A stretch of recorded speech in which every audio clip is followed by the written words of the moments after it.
शिंदेंच्या मंत्र्यांना फडणवीस ऑपरेट करतायत। शिंदेंचे मंत्री आज ना उद्या भाजपमध्ये जाणार, मदास दानवेंचा दावा।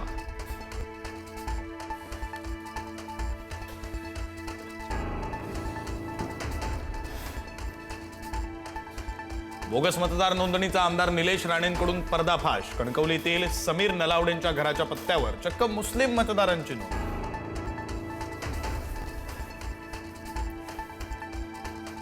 पिंपरी चिंचवडमध्ये माजी नगरसेवकासह तब्बल 1261 मतदारांची नावं यादीतून गायब। पंकज भालेकरांचं नाव मतदार यादीतून वगळलं। यामागे भाजपचा हात, अजित पवारांच्या राष्ट्रवादीच्या भालेकरांचा आरोप। आजपासून स्थानिक स्वराज्य संस्थांच्या निवडणुकांच्या प्रचाराला खऱ्या अर्थानं सुरुवात होणार। प्रचाराच्या तोफा धडाडणार।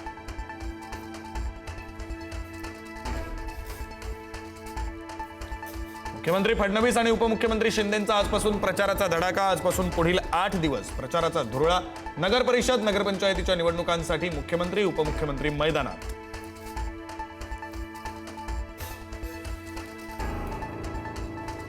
अर्णव खैरे आत्महत्या प्रकरणावरून मराठी अमराठी वाद पेटला। बाळासाहेब ठाकरेंच्या स्मृतीस्थळावर भाजपचं सद्बुद्धी द्या आंदोलन। तोंडाला काळ्या पट्ट्या लावून अमित साटम आंदोलनात सहभागी।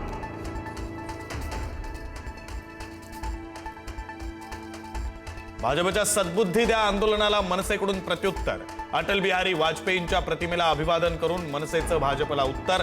तर अर्णव खैरेच्या मृत्यूवर भाजपचं नीच राजकारण। संदीप देशपांडेंचा हल्लाबोल।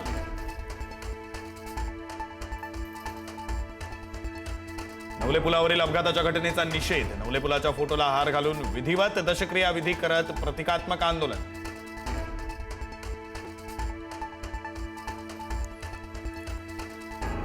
मुंबईच्या माहीममध्ये नवरंग कंपाऊंडमध्ये भीषण आग। रेल्वे रुळांजवळील झोपडपट्टी परिसरात आग। वांद्रेच्या प्लॅटफॉर्म क्रमांक 5 ला ही आगीची झळ। अग्निशमन दलाच्या 4 गाड्या घटनास्थळी दाखल।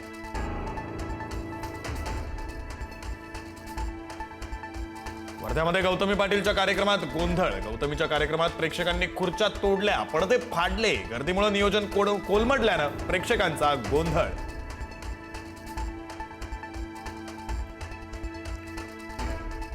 अल फलाह विद्यापीठाचं गेल्या दशकापासून दहशतवाद्यांशी नातं। 2008च्या बॉम्बस्फोटात अल फलाह विद्यापीठाच्या माजी विद्यार्थ्यांचा समावेश असल्याची माहिती।